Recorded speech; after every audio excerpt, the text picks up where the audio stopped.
ಕೋಡುಬಳೆ ಅಂದ್ರೆ ಅಡುಕಲೆ. ಬೆಂಗಳೂರಿನಲ್ಲಿ ಫುಟ್ಪಾತ್ ಒತ್ತುವರಿ ವಿರುದ್ಧ ಜಿಬಿಎ ಸಮರ ಸಾರಿದೆ. ಇದೀಗ ರಸ್ತೆ ಬದಿಯಲ್ಲಿ ನಿಂತಲ್ಲೇ ನಿಂತಿರುವಂತಹ ವಾಹನಗಳತ್ತ ಕೂಡ ಕಣ್ಣು ಹಾಕಿದೆ. ರಸ್ತೆ ಮತ್ತು ಸಾರ್ವಜನಿಕ ಸ್ಥಳದಲ್ಲಿ ಅನಧಿಕೃತವಾಗಿ ಬಿಟ್ಟು ಹೋಗಿರುವಂತಹ ವಾಹನಗಳು ಹಲವು ಕಡೆ ಸಂಚಾರಕ್ಕೆ ಅಡ್ಡಿ ಮಾಡ್ತಾ ಇದೆ. ಹಳೆ ಗಾಡಿಗಳ ಟೋಯಿಂಗ್ಗೆ ಈಗ ಜಿಬಿಎ ಸಜ್ಜಾಗಿದೆ. ರಸ್ತೆ ಹಾಗೂ ಸಾರ್ವಜನಿಕ ಸ್ಥಳಗಳಲ್ಲಿ ವರ್ಷಾನುಗಟ್ಟಲೆ ನಿಂತಿರುವಂತಹ ವಾಹನಗಳನ್ನ ಅನಧಿಕೃತವಾಗಿ ಬಿಟ್ಟು ಹೋಗಿರುವಂತಹ ವಾಹನಗಳ ವಿರುದ್ಧ ಕಾರ್ಯಾಚರಣೆ ನಡೆಸೋದಕ್ಕೆ ಜಿಬಿಎ ಮುಂದಾಗಿರುವಂಥದ್ದು. ಸಾಂಪ್ರದಾಯಿಕ ರೆಸಿಪಿ, ಮತ್ತಷ್ಟು ಬೇಕೆನಿಸುವ ರುಚಿ. ಕೋಡುಬಳೆ ಅಂದ್ರೆ ಅಡುಕಲೆ. ನೋಟಿಸ್ನಿಂದ ಹಿಡಿದು ಟೋಯಿಂಗ್ ಮತ್ತು ಬೆಡ್ಡಿಂಗ್ ವರೆಗೆ ಕ್ರಮ ಕೈಗೊಳ್ಳುವುದಾಗಿ ಪ್ರಕಟಣೆಯನ್ನು ಹೊರಡಿಸಿದೆ. ವಾಹನಗಳ ಮೇಲೆ ನೋಟಿಸ್ ಅಂಟಿಸಲಾಗುತ್ತೆ. ನಾವು ಮಾಡ್ತಾ ಇರೋದು ಸುಪ್ರೀಂ ಕೋರ್ಟ್ನ ನಿರ್ದೇಶನದ ಹಿನ್ನೆಲೆಯಲ್ಲಿ ಫುಟ್ಪಾತ್ನಲ್ಲಿ ಇರುವಂಥ ಒತ್ತುವರಿಗಳನ್ನು ತೆರವು ಮಾಡುವಂಥ ಕೆಲಸ ನಾವು ಮಾಡ್ತಾ ಇದ್ದೇವೆ. ಸೊ ನಾವು ಎಲ್ಲವನ್ನೂ ಕೂಡ ಟ್ಯಾಕಲ್ ಮಾಡ್ತಾ ಇದ್ದೇವೆ. ನಾವು ಮಾಡ್ತಾ ಇರೋದು ಸುಪ್ರೀಂ ಕೋರ್ಟ್ನ ನಿರ್ದೇಶನದ ಹಿನ್ನೆಲೆಯಲ್ಲಿ ಫುಟ್ಪಾತ್ನಲ್ಲಿ ಇರುವಂಥ ಒತ್ತುವರಿಗಳನ್ನು ತೆರವು ಮಾಡುವಂಥ ಕೆಲಸ ನಾವು ಮಾಡ್ತಾ ಇದ್ದೇವೆ. ಸೊ ನಾವು ಎಲ್ಲವನ್ನೂ ಕೂಡ ಟ್ಯಾಕಲ್ ಮಾಡ್ತಾ ಇದ್ದೇವೆ. ನಾವು ಮಾಡ್ತಾ ಇರೋದು ಸುಪ್ರೀಂ ಕೋರ್ಟ್ನ ನಿರ್ದೇಶನದ ಹಿನ್ನೆಲೆಯಲ್ಲಿ ಫುಟ್ಪಾತ್ನಲ್ಲಿ ಇರುವಂಥ ಒತ್ತುವರಿಗಳನ್ನು ತೆರವು ಮಾಡುವಂಥ ಕೆಲಸ ನಾವು ಮಾಡ್ತಾ ಇದ್ದೇವೆ.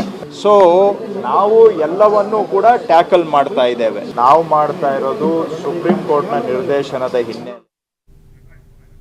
ನಮ್ಮ ಪ್ರತಿನಿಧಿ ನಟರಾಜ್ ಈ ಬಗ್ಗೆ ಇನ್ನಷ್ಟು ಡೀಟೇಲ್ಸ್ ಕೊಡ್ತಾರೆ. ದೂರವಾಣಿ ಸಂಪರ್ಕದಲ್ಲಿದ್ದಾರೆ. ನಟರಾಜ್, ಈ ಅಕ್ರಮವಾಗಿ ಫುಟ್ಪಾತ್ಗಳ ಬಳಿಯಲ್ಲಿ ಬಹಳ ವರ್ಷಗಳಿಂದ ಇಟ್ಟಿರುವಂತಹ ವಾಹನಗಳನ್ನ ಕೂಡ ತೆರವು ಮಾಡಿಸೋದಕ್ಕೆ ಏನೀಗ ಜಿಬಿಎ ಮುಂದಾಗ್ತಾ ಇದೆ. ಕ್ರಮ ಹೇಗಿರುತ್ತೆ? ಅಲ್ಲೇನೋ ನೋಟಿಸ್ ಅಂಟಿಸ್ತಾರೆ ಅಂತ ಇದ್ದಾರೆ. ಅಂದ್ರೆ ಆ ಮಾಲೀಕರಿಗೆ ಹೇಗೆ ಅಲ್ಲಿ ಮಾಹಿತಿಯನ್ನ ತಿಳಿಸುವಂತಹ ಪ್ರಯತ್ನ ಆಗತ್ತೆ ಅಂತ? ಎಸ್ ಪ್ರತಿಮಾ, ನಗರದಲ್ಲಿ ಏನೋ ಒಂದು ಅಧಿಕೃತವಾಗಿ ಅಂದ್ರೆ ಒಂದು ಕಾರುಗಳನ್ನ ಪಾರ್ಕ್ ಮಾಡಿರ್ತಾರೆ. ಅಂದ್ರೆ ಹಳೆಯ ವಾಹನಗಳಾಗಿರ್ಬೋದು, ಮತ್ತೆ ಕೆಲವೊಂದು ಸುಮಾರು ವರ್ಷಗಳಿಂದ ಅಲ್ಲಿಯೇ ಬಿಟ್ಟಿರ್ತಕ್ಕಂತಹ ವಾಹನಗಳನ್ನ ಏನು ಪಾರ್ಕ್ ಮಾಡಿರ್ತಾರಲ್ಲ, ಅಂತಹ ವಾಹನಗಳನ್ನ ಗುರುತಿಸಿ ಜಿಬಿಎ ಕಡೆಯಿಂದ ಒಂದು ನೋಟಿಸ್ ಅನ್ನ ಅಂಟಿಸಲಾಗುತ್ತೆ. ನೋಟಿಸ್ ಅನ್ನ ಅಂಟಿಸುವುದರ ಮೂಲಕ ಆ ಓನರ್ಗಳು ಆ ಗಾಡಿಗಳನ್ನ ತೆಗೆದುಕೊಂಡು ಹೋಗ್ಬೇಕು.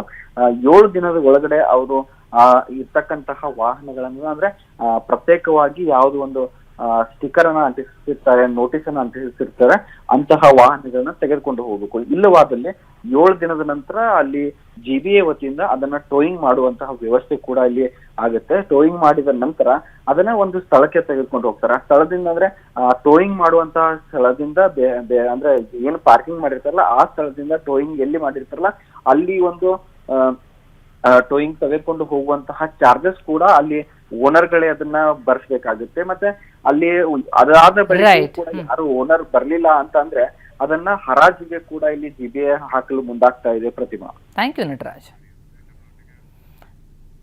ಕೋಡುಬಳೆ ಅಂದ್ರೆ ಅಡುಕಲೆ.